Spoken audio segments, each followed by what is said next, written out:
ಎಲ್ಲರಿಗೂ ನಮಸ್ಕಾರ. ಜಸ್ವಿ ಕಿಚನ್ಸ್ಗೆ ನಿಮ್ಗೆಲ್ಲ ಸ್ವಾಗತ.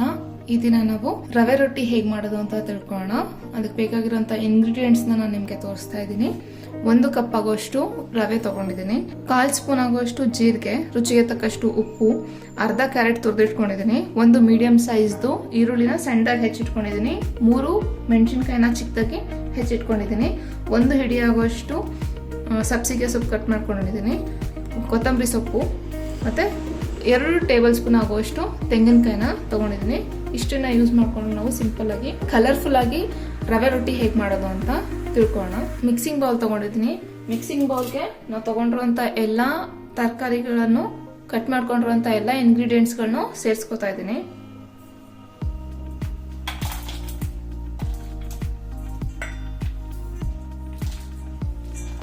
ಸೊ ಇಂಗ್ರೀಡಿಯೆಂಟ್ಸ್ ಎಲ್ಲ ಹಾಕಾದ್ಮೇಲೆ ನಾವು ಇದಕ್ಕೆ ಜೀರಿಗೆ ಸೇರಿಸ್ಕೊತಾ ಇದ್ದೀನಿ, ಜೊತೆಗೆ ರುಚಿಗೆ ತಕ್ಕಷ್ಟು ಉಪ್ಪು ಹಾಕಿದ್ಮೇಲೆ ಇದನ್ನೆಲ್ಲ ನಾವು ಹೀಗೇನೆ ಒಂದ್ಸಲ ಮಿಕ್ಸ್ ಮಾಡ್ಕೋಬೇಕು.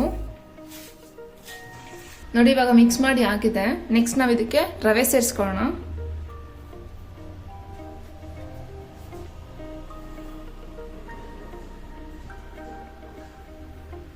ರವೆ ಹಾಕಿದ್ಮೇಲೆ ನಾವು ಹಾಗೇನೆ ಒಂದು ಮಿಕ್ಸ್ ಮಾಡ್ಕೋಬೇಕು. ನಾನಿಲ್ಲಿ ಸಣ್ಣ ರವೆ ಯೂಸ್ ಮಾಡ್ತಿದ್ದೀನಿ. ನೀವು ದಪ್ಪ ರವೆ ಯೂಸ್ ಮಾಡೋದಾದ್ರೆ ಮೊದಲೇನೆ ಒಂದ್ಸಲ ಮಿಕ್ಸಿಗೆ ಹಾಕಿ ಸ್ವಲ್ಪ ನೀರು ಹಾಕೊಂಡು ಪೇಸ್ಟ್ ಮಾಡಿಕೊಂಡು ಆಮೇಲೆ ಯೂಸ್ ಮಾಡಬೇಕು. ನೋಡಿ, ಇವಾಗ ನಾವು ಮಿಕ್ಸ್ ಮಾಡ್ಕೊಂಡು ಆಗಿದೆ. ಇವಾಗ ಎಷ್ಟು ಬೇಕೋ ಅಷ್ಟು ನೀರನ್ನ ಆ್ಯಡ್ ಮಾಡ್ಕೊತಾ ಕಲ್ಸ್ಕೊಳ್ಳೋಣ. ನೋಡಿ, ಇವಾಗ ಕಲ್ಸಾಗಿದೆ. ಇಮಿಡಿಯೇಟ್ ಆಗಿ ತಟ್ಟೋದಕ್ಕೆ ಹೇಗೆ ಕಲ್ಸ್ಕೊತೀವಿ ಆ ಹದಕ್ಕೆ ಕಲ್ಸ್ಕೊಡಿದ್ದೀನಿ. ರವೆ ರೊಟ್ಟಿ ಮಾಡಬೇಕಾದ್ರೆ ನಾವು ಎಷ್ಟೇ ತೆಳುವಾಗಿ ಕಲ್ಸಿದ್ರು ಕೂಡ ಅಥವಾ ಎಷ್ಟೇ ಹದವಾಗಿ ಕಲ್ಸಿದ್ರು ಕೂಡ ಅದು ರವೆ ಉನಿಬೇಕು. ರವೆ ಉಂತಿಲ್ಲ ಅಂತಂದ್ರೆ ರೊಟ್ಟಿ ನೀಟಾಗಿ ತಟ್ಟೋದಕ್ಕೆ ಬರೋದಿಲ್ಲ, ಮತ್ತೆ ತುಂಬಾ ಹಾರ್ಡ್ ಅಂತ ಫೀಲ್ ಆಗ್ತಿರುತ್ತೆ ರೊಟ್ಟಿ ತಿನ್ಬೇಕಾದ್ರೆ. ಸೊ ಅದಕ್ಕೋಸ್ಕರ ನಾನು ಕಲ್ಸಾದ್ಮೇಲೆ 1 ಸ್ಪೂನ್ ಅಷ್ಟು ಮೇಲೆ ನೀರನ್ನ ಹಾಕಿ 1 ಸ್ಪೂನ್ ಅಷ್ಟು ಮೇಲೆ ನೀರನ್ನ ಹಾಕಿ ಮುಚ್ಚಿಡ್ತೀನಿ. ಸೊ ಅದರಿಂದ ರವೆ ಚೆನ್ನಾಗಿ ಉನಿಯುತ್ತೆ, ನೀಟಾಗಿ ನಮ್ಗೆ ರೊಟ್ಟಿ ಬರುತ್ತೆ. ಸೊ ಇದನ್ನ ಹೀಗೆ 15 ನಿಮಿಷ ಬಿಟ್ಬಿಟ್ಟು ಆಮೇಲೆ ನಾವು ರೊಟ್ಟಿ ತಟ್ಟೋದಕ್ಕೆ ಸ್ಟಾರ್ಟ್ ಮಾಡೋಣ. ಈಗ 15 ನಿಮಿಷ ಆಗಿದೆ. ಓಪನ್ ಮಾಡ್ತಾ ಇದ್ದೀನಿ. ರವೆ ಎಲ್ಲ ಹಿಗ್ಗಿದೆ, ಚೆನ್ನಾಗಿ ನೀರು ತಗೊಂಡಿದೆ. ನೋಡಿ, ನಾರ್ ಅಂಶ ತರ ಅನ್ಸುತ್ತೆ ನಮ್ಗೆ ಮುಟ್ಟಿದ್ರೇನೆ. ಸೊ ಇವಾಗ ನಾವು ರೊಟ್ಟಿ ಮಾಡೋದಕ್ಕೆ ಸ್ಟಾರ್ಟ್ ಮಾಡೋಣ. ನೋಡಿ, ಇಲ್ಲಿ ನಾನು ಬಟ್ಟೆನ ತೇವೆ ಮಾಡಿ ತಟ್ಟೋದಕ್ಕೆ ಇಟ್ಕೊಂಡಿದ್ದೀನಿ. 1 ಬೌಲಲ್ಲಿ ನೀರು ಇಟ್ಕೊಂಡಿದ್ದೀನಿ. ಅದೇ ರೀತಿ ಕಲ್ಲನ್ನ ಸ್ಟವ್ ಆನ್ ಮಾಡಿ ಬಿಸಿಗೆ ಇಟ್ಟಿದ್ದೀನಿ. ಇವಾಗ ನಾವು ರೊಟ್ಟಿ ತಟ್ಕೊಳ್ಳೋದಕ್ಕೆ ಸ್ಟಾರ್ಟ್ ಮಾಡೋಣ. ನೋಡಿ, ನಾನು ಒಂದು ಸ್ಮಾಲ್ ಬಾಲ್ ಸೈಜು ಉಂಡೆ ತಗೊಂಡಿದ್ದೀನಿ. ತೆಳುವಾಗಿನೇ ಇದೆ, ತುಂಬ ನೀರು ಹಾಕೊಳ್ಳೋ ನೆಸೆಸಿಟಿ ಇಲ್ಲ. ಸೊ ಈ ರೀತಿ ನಿಧಾನಕ್ಕೆ ತಟ್ತಾ ಹೋಗಬೇಕು. ನಾನು ಒಂದು ಸಲನೂ ನೀರು ಹಚ್ಕೊಂಡಿಲ್ಲ, ಹಿಟ್ಟು ತಗೊಂಡಿರೋದಷ್ಟೇ. ರವೆಲೆ ನಾರಿನಂಶ ಇರೋದ್ರಿಂದ ತುಂಬ ನೀಟಾಗಿ ನೀವು ದೊಡ್ಡದು ಮಾಡ್ಕೋತಾ ಹೋಗ್ಬೋದು. ಅದೇನು ಕಿತ್ತೋಗೋದಾಗ್ಲಿ ಅಥವಾ ತಟ್ಟಿದ್ರೆ ಮುಂದೆ ಹೋಗದೆ ಇರೋ ಥರ ಆಗಲಿ ಇರೋದಿಲ್ಲ. ನೀವು ತರಕಾರಿನ ಈರುಳ್ಳಿ, ಮೆಣಸಿನ್ಕಾಯಿ, ಕ್ಯಾರೆಟ್ ಎಲ್ಲ ಎಷ್ಟು ಸಣ್ಣದಾಗಿ ಹೆಚ್ಚಾಕಿರ್ತೀರ ಅಷ್ಟು ತೆಳುವಾಗಿ ನೀವು ರೊಟ್ಟಿನ ತಟ್ಕೋಬೋದು. ಕಲ್ಲಿಗೆ ನಾನು ಆಲ್ರೆಡಿ ಎಣ್ಣೆ ಅಪ್ಲೈ ಮಾಡಿ ಇಟ್ಕೊಂಡಿದ್ದೀನಿ. ಸಣ್ಣ ರವೆ ರೊಟ್ಟಿನ ನಾವು 15 ನಿಮಿಷ ನೆನೆಯೋಕೆ ಬಿಟ್ಟಿದ್ವಿ. ಮೀಡಿಯಂ ರವೆ ರೊಟ್ಟಿ ಮಾಡೋದಾದ್ರೆ ಅದನ್ನ ಮಿನಿಮಮ್ 20 ರಿಂದ 25 ನಿಮಿಷ ನೀವು ನೆನೆಯೋದಕ್ಕೆ ಬಿಡಬೇಕು. ಅಥವಾ ಮಿಕ್ಸಿಯಲ್ಲಿ ಮೊದಲೇ ಗ್ರೈಂಡ್ ಮಾಡಿಕೊಂಡು ಆಮೇಲೆ ನೀವು ರೊಟ್ಟಿ ಹಿಟ್ಟನ್ನ ಕಲ್ಸ್ಕೋಬೇಕಾಗುತ್ತೆ. ನೋಡಿ, ತುಂಬ ತೆಳುವಾಗಿ ಆಲ್ಮೋಸ್ಟ್ ದೋಸೆ ಅಷ್ಟೇನೆ ಇದೆ, ಅಷ್ಟು ತೆಳುವಾಗಿ ನಾನೀಗ ರೊಟ್ಟಿನ ತಟ್ಟಿದ್ದೀನಿ. ಇವಾಗ ತವಾ ಮೇಲೆ ಹಾಕೋಣ. ಸೊ ಕಲ್ಲು ನೀಟಾಗಿ ಕಾದಿದೆ.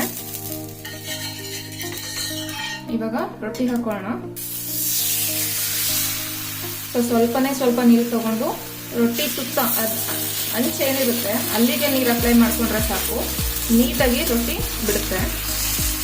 ಇನ್ ಕೇಸ್ ಮಧ್ಯದಲ್ಲಿ ಏನಾದರೂ ನಿಮಗೆ ಪ್ರಾಬ್ಲಮ್ ಆಗ್ತಿದೆ, ಬರ್ತಿಲ್ಲ ಅಂದ್ರೆ ಈ ಥರ ಮೇಲ್ಗಡೆ ನೀರು ಹಾಕಿ ತಟ್ಟಿದ್ರೆ ಬಟ್ಟೆಯಿಂದ ರೊಟ್ಟಿ ತಾನಾಗೆ ಕಳ್ಸ್ಕೊತಾ ಬರುತ್ತೆ.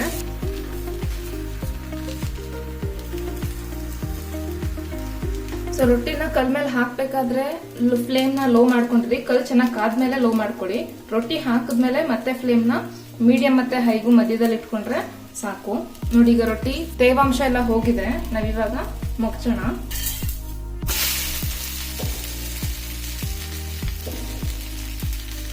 ಪ್ರತಿ ಸಲ ರೊಟ್ಟಿ ಹಾಕ್ಬೇಕಾದ್ರೂ ಫ್ಲೇಮ್ ಸಿಮ್ ಮಾಡಿ ಹಾಕಬೇಕು. ರೊಟ್ಟಿ ಹಾಕಿದ್ಮೇಲೆ ಮತ್ತೆ ಫ್ಲೇಮ್ನ ಹೈ ಮಾಡ್ಕೋಬೇಕು. ಎಲ್ಲಿ ತುಂಬಾ ತೆಳುವಾಗಿರುತ್ತೆ ಅಂತ ಕಡೆ ಒಂದೊಂದ್ ಕಡೆ ರೊಟ್ಟಿ ಕಿತ್ತೋದಂಗೆ ಅನ್ಸುತ್ತೆ. ಬಟ್ ಒಂದೇ ಲೆವೆಲ್ ಅಲ್ಲಿ ನೀವು ರೊಟ್ಟಿನ ತಟ್ಟಿದ್ರೆ ಆ ಥರ ಏನೂ ಆಗೋದಿಲ್ಲ. ಈ ರೊಟ್ಟಿಗೆ ತೆಂಗಿನಕಾಯಿ ಚಟ್ನಿ ತುಂಬಾ ಚೆನ್ನಾಗಿ ಕಾಂಬಿನೇಷನ್ ಆಗುತ್ತೆ. ಅಥವಾ ನೀವು ಕೆಂಪು ಮೆಣಸಿನ್ಕಾಯಿ ಖಾರ ಅಂತ ರುಬ್ಕೋತಾರೆ, ಅದಿದ್ರೆ ಕೂಡ ಅದರಲ್ಲೂ ತಿನ್ಬಹುದು.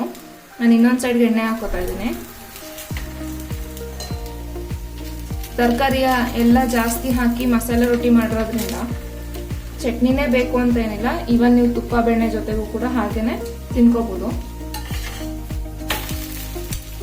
ಎರಡು ಕಡೆ ಚೆನ್ನಾಗಿ ಕೆಂಪು ಮೂಡಬೇಕು, ಅಲ್ಲಿ ತನಕನೂ ನೀವು ಅದನ್ನ ಬೇಯಿಸ್ಬೇಕು. ನೋಡಿ, ಎರಡು ಕಡೆನೂ ನೀಟಾಗಿ ಕೆಂಪು ಮೂಡಿದೆ. ನಾನು ರೊಟ್ಟಿ ತೆಗೆಯೋದಕ್ಕೂ ಮುಂಚೆ ಸಿಮ್ ಮಾಡ್ಕೊಂಡಿದ್ದೀನಿ. ಬಿಸಿ ಬಿಸಿಯಾದಂತಹ ರವೆ ರೊಟ್ಟಿ ರೆಡಿ.